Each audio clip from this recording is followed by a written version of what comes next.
Bagaimana penonton agar tidak kabur saat menonton video kita? Ini salah satu problem. Pasti yang baru mulai nge-YouTube pernah ngalamin ini, dan gue nyampe sekarang pun yang sudah lama sekali berkecimpung di dunia YouTube pasti mengalaminya.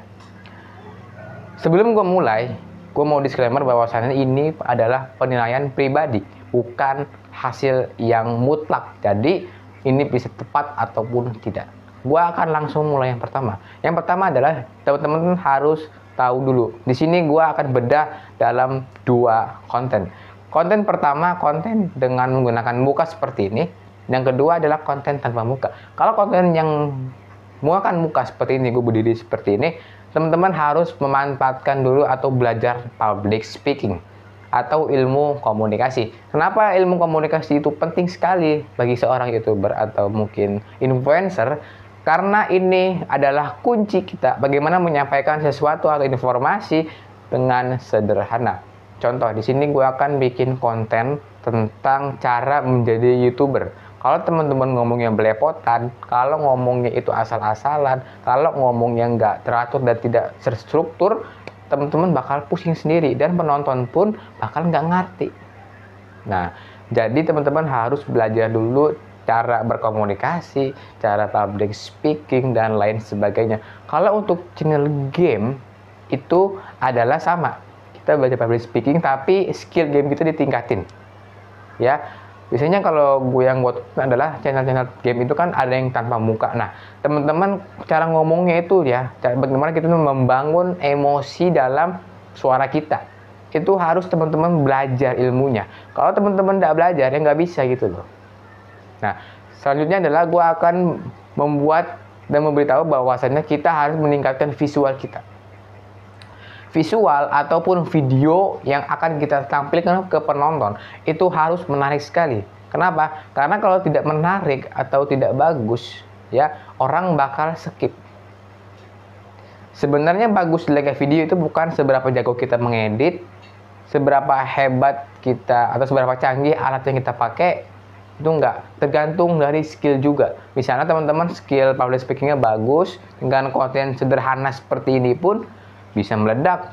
Ada kemungkinan bisa. Kenapa? Karena skill public speaking kita itu sudah bagus sekali. Contoh, di sini teman-teman mau bikin cara membuat bakso, tapi teman-teman cara penyampaiannya acak adul, cara penyampaiannya berantakan, ya nggak bisa cara bikin videonya. Jadi skill public speaking ini teman-teman harus investasikan ya. Jadi ilmu public speaking di dalam YouTuber itu sangat penting sekali. Bukan hanya ilmu algoritma, bukan hanya pinter ngedit, tapi ilmu public speaking itu harus ditingkatkan. Oke, next. Yang kedua, yang ketiga adalah bagaimana kita menginvestasikan sebagian uang kita untuk membeli alat yang prepare. Ada yang mengatakan kita hanya modal smartphone atau handphone dan internet bisa jadi YouTuber. Jawabannya memang bisa, itu kan fondasi awal, tapi kita tetap butuh mic, butuh tripod deh ya teman-teman. Kalau nggak tahu ini yang di depan gue ada tripod. Nah, alat ini sesuatu penopang ya, atau alat untuk produktivitas kita. Apakah kita membeli alat yang murah atau memberikan alat yang mahal? Jawabannya yang enggak. Yang penting alat yang kita pakai adalah cukup untuk kebutuhan. Kalau misalnya alat yang kita pakai tidak cukup, tidak bisa memenuhi kebutuhan kita, tidak kuat atau mungkin nggak cocok dengan konten kita, yang ngapain kita beli gitu. Kalau teman-teman punya uang lebih, saya sarankan adalah menggunakan yang cukup mahal. Kenapa? Karena demi kualitas konten kita. Kalau teman-teman terbatas, ya udah pakai aja yang ada. Tapi kalau ada uang, kita investasikan bagaimana kita menggunakan alat tersebut dan apa dampak ke konten kita. Oke, di sini gua yang selanjutnya adalah bagaimana kita meningkatkan atau agar penonton gitu betah. Sebenarnya kalau kita ngecek di YouTube Studio versi HP, itu ada namanya durasi tonton rata-rata. Di situ kita bisa menilai bahwasannya seberapa betahkah penonton menonton video kita. Yang tadi udah gue bahas adalah visual video itu harus bagus dan juga public speakingnya. Jadi kalau meningkatkan itu ya seperti itu. Kenapa ini sangat ngaruh ke performa channel? Karena ini juga akan berpengaruh juga ke penghasilan dan seberapa yakinkah YouTube itu akan merekomendasikan video kita.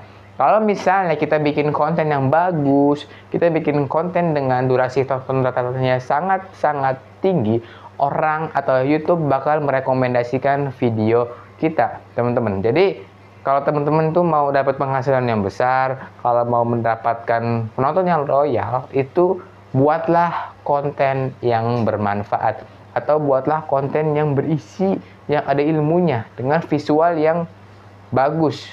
Jangan asal-asalan. Di sini gue nggak menyinggung teman-teman yang mungkin tidak memiliki alat prepare atau mungkin menggunakan HP kentang, tapi kita harus belajar bahwasanya bagaimana kita memanfaatkan secara maksimal benda atau alat yang kita punya.